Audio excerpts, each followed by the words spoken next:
welcome back to Magic the Gathering Duels Planeswalkers 2013. Today is a little bit of a special video as it's the start of my deck tier video. So we're going to be talking about all the decks and how powerful they are and how they match up to one another and all that fun stuff. And I'm going to tell you which are the best decks and which are the worst decks. And I'm going to be starting with the worst decks. So we're going to split this up into 4 different videos, and we're also going to give you some gameplay.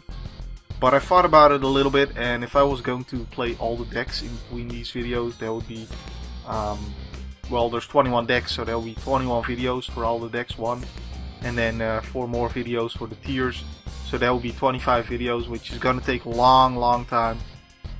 So instead, what I'll do is I'm going to pick one deck out of each tier, and I'm going to play that deck for a video. So just a deck I feel is the most interesting or fun, or just the one that I changed the most in my deck build video, stuff like that.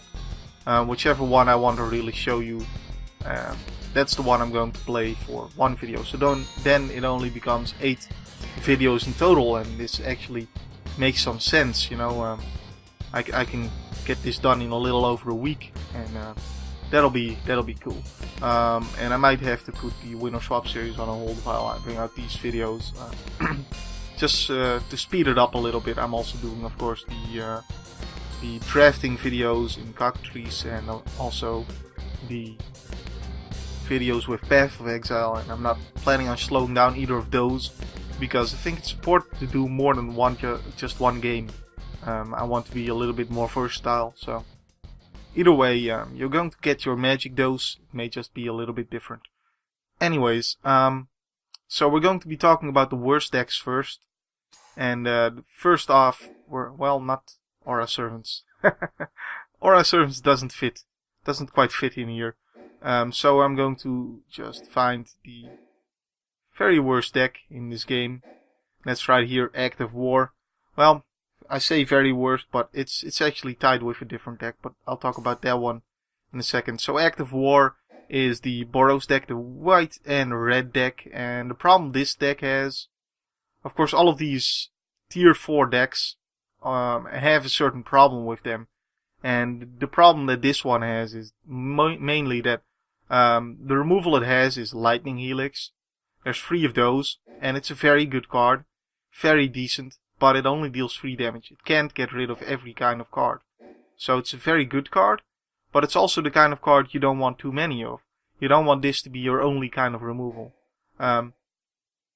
Moving on, another removal spell it has is Intimidation Bolt. Also, still only deals 3 damage. Still a very good card, but only deals 3 damage. If something has 4 toughness, well, tough luck. Literally, tough luck. Either you have to use 2 spells to get rid of it, or you can't get rid of it. For Fire at Will, still most it can do is 3 damage. So, that's a problem, and that is the main problem that this deck has. The removal is powerful, but not flexible. You can't get rid of all kinds of creatures. So, alright, well fine, I can't get rid of all kinds of creatures, but if my deck is fast enough, I can deal enough damage fast enough, then it shouldn't really matter, should it? But that's unfortunately another problem this deck has. It isn't really fast enough. All of the really fast cards, like Assault Strobe, Boros Recruit, Rally the Righteous, and mainly those cards, and the Glory of Warfare. If those other cards were good enough, then Glory of Warfare would be a better card. In this deck, that is. Glory of Warfare is a decent card, in general. Anyway, so if Assault Strobe was a better card, if this was a better card, you know, if all of those things were better cards, then this deck would be a lot better, and it wouldn't matter that much that you wouldn't be able to get rid of every kind of creature, because as long as you kill them before it matters, then it doesn't matter.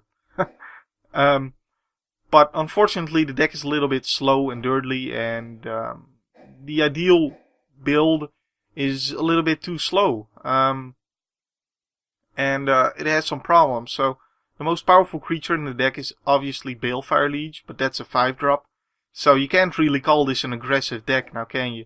Another really good creature, Sunblast Angel. Another really good one, Balefire Dragon. Like, all of these are high cost creatures. So that makes this a dirtly slow deck if I want to run those best creatures of the deck. And that means I pretty much have to run this as a stall deck. And a stall deck really needs some good removal. And this one doesn't have it. So that is the main problem the deck has. And yeah, I am running some slower cards than I was at first. I added the Firemane Angel. I added Balefire Dragon. Balefire Dragon is actually a better card than you might expect at first. Yes, it is 7 mana. But if you can't get there, this thing will just really take over a game. As a 6/6 flyer, it isn't likely to be chump blocked for very long. And once it gets in to deal its damage, you will kill something. Like, the opponent's whole side could just be gone when that happens. So, of course, again, against some decks it just isn't good enough. Like against Aura Servants, this isn't going to cut it. Whatever creature they have is going to be uberly enchanted by the time this thing comes out, and it isn't going to kill it. Anyways, then there's the other problem.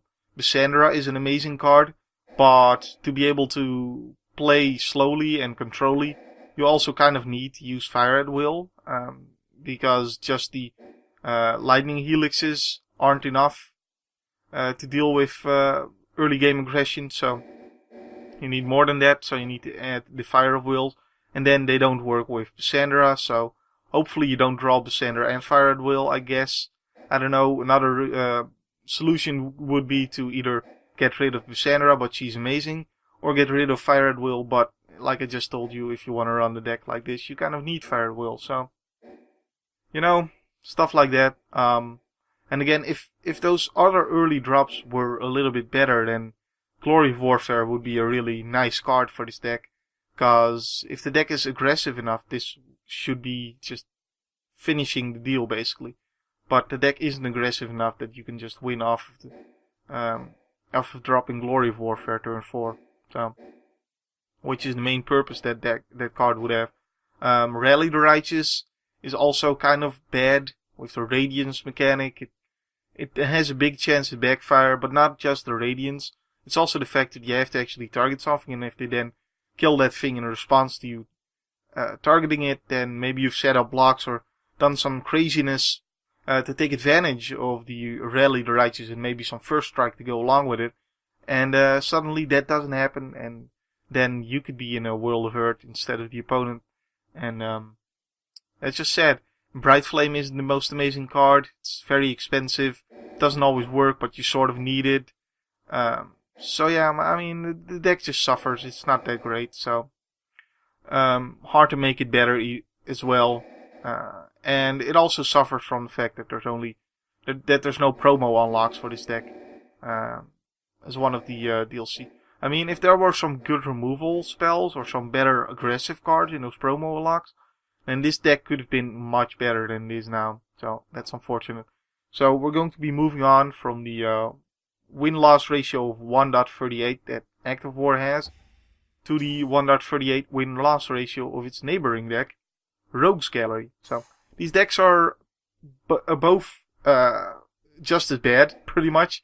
But when I say bad, like it's nothing in comparison to Duels of Planeswalkers 2012, where the worst decks were just actually really bad, and I had trouble even with those decks to get a 1.0 win-loss ratio. These decks, I haven't had trouble with any of them to get a 1.0 win-loss ratio to just get consistent wins with any of the decks. So basically that means the metagame is more balanced or rewards better players more. Or I've just become a better player. One of those. I'd like to think the metagame is more balanced this time around. Although there are some decks that kind of defy all logic when it comes to that. But either ways. So this deck, again, the same problem that Active War has with the removal. If something has more than 3 toughness, you're in trouble. And the deck isn't aggressive enough to where that doesn't matter. You have to actually be a little bit of a dirtly slow deck. And that is not really great. That's not really what you want to be doing. Yeah. I mean, there's some other removal. There's the counter spell that hopefully the turn you keep this in hand, they actually play a creature and not something else. There's Memory Plunder, you can use your opponent's cards against them. There's Necromantic First, which kind of works like a pacifism if you play it on your opponent's creature, because they don't want to attack you then, but that's until they have lethal, and then it doesn't matter, and then they'll still attack you. So there's some, this deals with 4 toughness creatures, but it's a 5 mana cost card, so yeah, kind of has trouble, but, and again, the best cards are slow cards, like a 4 mana card right here, and this 5 mana card right here, or this 5 mana card right here, those are your game winners. So the deck has to be played a little bit slowly, and that just hurts it. It just hurts it because there's no reason for it to be played slowly. So it would be better as a more aggressive deck. And again, no promo unlocks for this deck to save it by giving you some more early beats. So that is a problem that the deck has, unfortunately. But yeah, it's just the same story as Active War, so I don't really have to talk about it too long. So let's move on to the next deck in the list, which is kind of similar to Rogue's Gallery. And it is going to be Dream Puppets. Now this deck is actually quite fun to play, and a lot of these decks really are, and they're not that terrible. Like I just said, you can still get quite consistent wins with these decks, so the metagame is very balanced. These are just the worst of the bunch, or the least best of the bunch, I guess you could also say. So Dream Puppets is a little bit inconsistent because you actually have to mill your opponent a little bit, and then you have to get creatures that profit from the milling. So you have to get at least 10 cards in their graveyard, which doesn't always happen, before you can actually start doing stuff. And then you have to also have creatures like Jace's Phantasm, which take advantage of those cards being in the graveyard.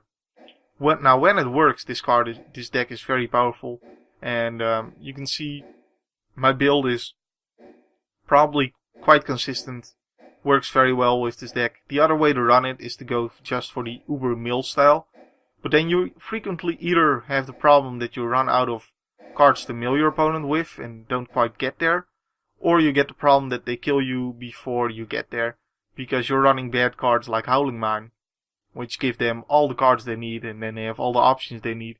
And with all those options, they're bound to kill you before you can mill them. So that is a problem that the deck has. Other than that, I like the control style of the deck though. And Archive Trap is a card that you might want to consider running. I've seen it work very well. That's something I wanted to point out there. Personally, I like cards that are consistent, that I know what they're gonna do. And I don't like a card that sometimes costs 5 and sometimes costs 0. But even as a 5 cost, it's not a terrible card, so you might want to run it. I just didn't have too much luck with it in testing. But anyways, I like cards like Crippling Chill, where you get to delay them and draw cards.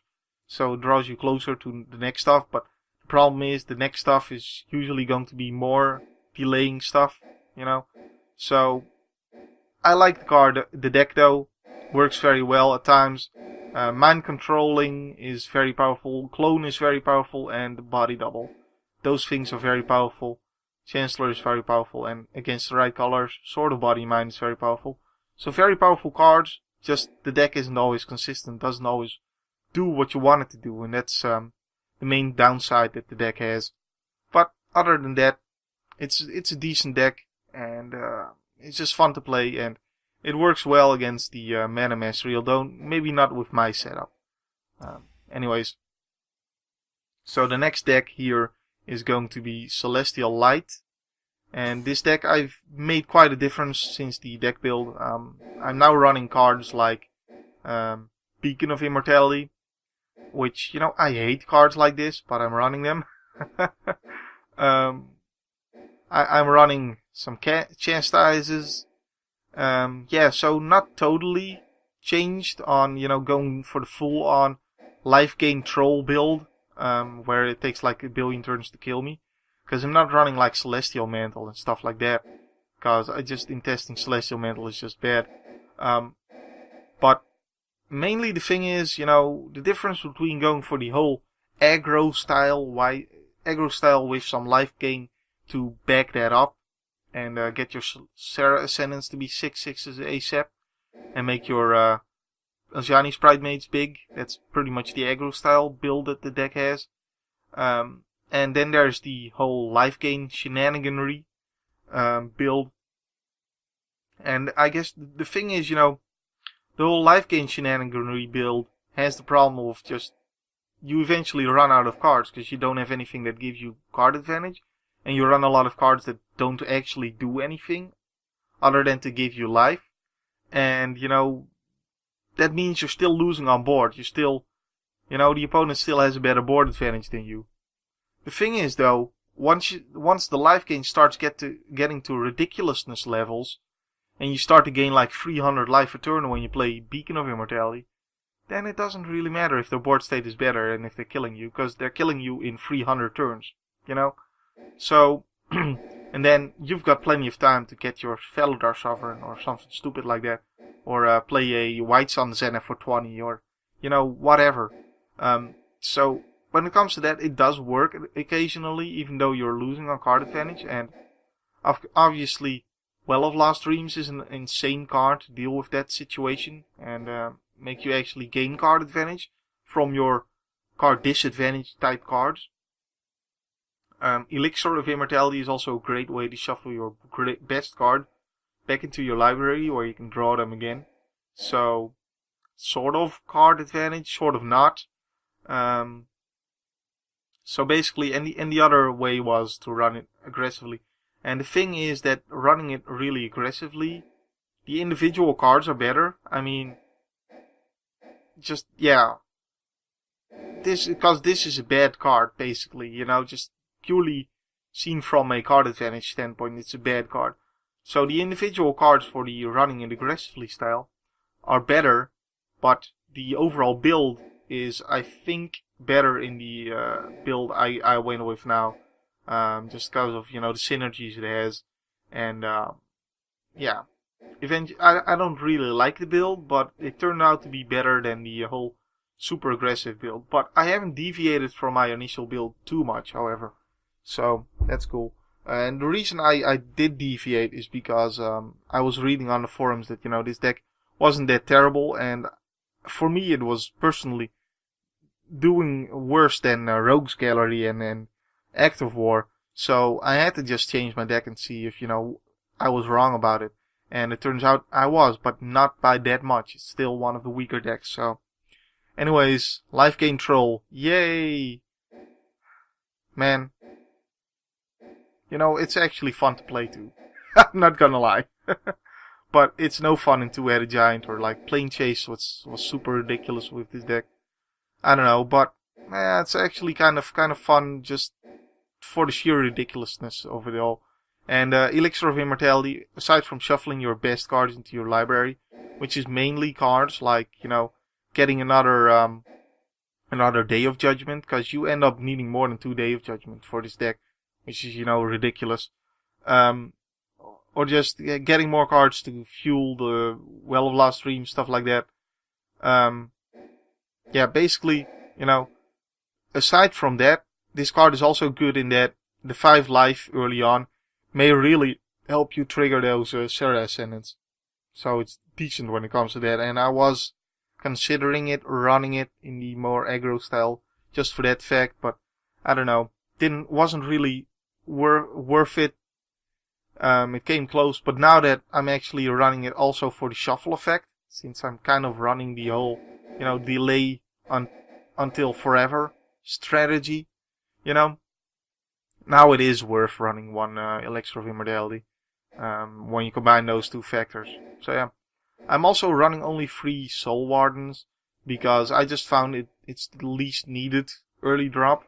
So, because if you have 1 Soul Warden, you're good. But you want to have multiples of the Serra Ascendant and multiples of the Najani Sprite Mate. So that's the difference there.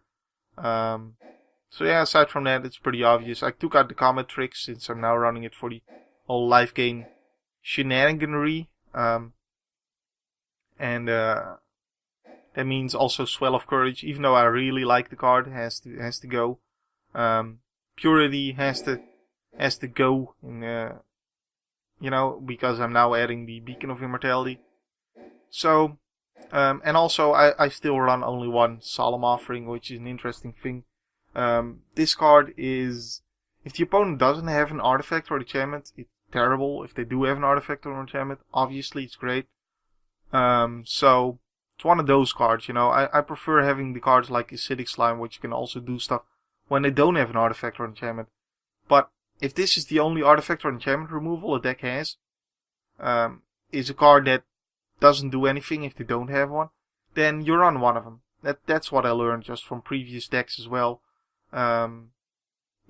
Just from previous experiences with the format, you run one of them when that's the case. So that's what I'm doing here. Anyway, I think this deck pretty much speaks for itself. So let's just move on to the next deck in the in Tier 4, and this is the best deck from the Tier 4. So let's move on there. Mindstorms. Well, it has some problems though, and problems is like consistency again. There's only one Electrode, which is a shame. I would have liked more Electrodes. I would have preferred more Electrodes over We Dragonauts. They are amazing. Other than that, the mana curve, as you can see, a lot of 5-drops. All the good cards are in 5 mana. So, I don't know. That just, yeah. It does have some counterspells, but I would have liked, no, 3 counterspells is enough. I would have liked some bounce, however, because the thing is, other than counterspelling something when they play it, there's always going to be a turn where the opponent is going to be able to get something by or counterspell. And then you're going to have to draw something or have something to deal with whatever they played. And if the only way you have to deal with stuff that's already on the board is burn, so this again has the same problem that Lightning Helix and Agony Warp has, 3 damage maximum. And, that's just a big problem. That's a general problem that Burn always has, and that's why this deck will struggle. Is because even though there's blue in it, where's the bounce? Where's more ways to deal with what they're dropping? Where's a way to deal with their enchantments or artifacts? These are the questions you want to ask. That just means that this deck does extremely well when you start with a mana leak in hand, and does rather poorly when you don't. Luckily, there's 3 mana leaks, so you're usually going to start with one. And other than that, you can still win a game, but you're going to have to struggle usually. And the best card in this deck, I'm going to have to say it is one of the elements. This card is just insanely powerful. Just turning your unneeded lands into creatures can be just really good. This is the reason why Terastodon, or is that the right card? Yeah, the 9-cost thing in Ancient Wilds that turns stuff into 3/3 beast tokens. That's why that card isn't good, because actually turning your opponent's lands into beast tokens, not always a great idea, because 3/3 beast tokens are pretty powerful. And that's the reason this card does it for you. Does it, you want to be doing that, basically, is what I'm saying. And this card lets you do that. Lets you use, you can still play a card. Nothing says it has to be an untapped land you use it on. So, and it doesn't cost any mana. You can do it at any time. You can do it and then block something. You can threaten the block, so where you don't have to do it if they don't attack you. So makes it really, really flexible and good. And you can just tap out your mana and then turn one of those tapped lands into a creature token as well. So you get more out of your turn. Just insanely powerful card. And basically, if you can play Time Warp one turn and then turn one of those lands into a token, and then you can attack with that token the turn after, which is basically the same turn since you Time Warp. So yeah, just shenaniganery like that makes it an extremely powerful card. Quicksilver Dagger, you don't always want this because it is an enchantment, but when it does work, it's amazing. So there's some cool shenaniganery here. It has a lot of card draw, which mostly helps you out of trouble. So it's not a bad deck. Not by far, it's not a bad deck. And that's something I want to say about all these decks. They are the weakest of the bunch, but that doesn't mean they're horrible decks or anything. You can definitely win with them. And I've been doing very well with Mindstorms myself. But, you know, for there to be winners, there have to be losers, you know. So, basically that's it. And also, another problem the deck has is the creature count is quite low. So yeah. Anyways, that is it for these decks. So I'm going to be playing one of these decks in a future video, and I hope you enjoyed this. Start at the tier list video. Let me know what you think about these decks. Let me know if one of my builds is suboptimal, and if you think one of the decks should be in a higher tier. Personally, I think I've done quite a bit of testing. I've done it quite thoroughly, and I'm quite happy with these results. I pretty much know that I'm very likely to be completely correct on all of this. So, but that's just me, you know. That's just me. Maybe I'm way cocky or something. Who knows?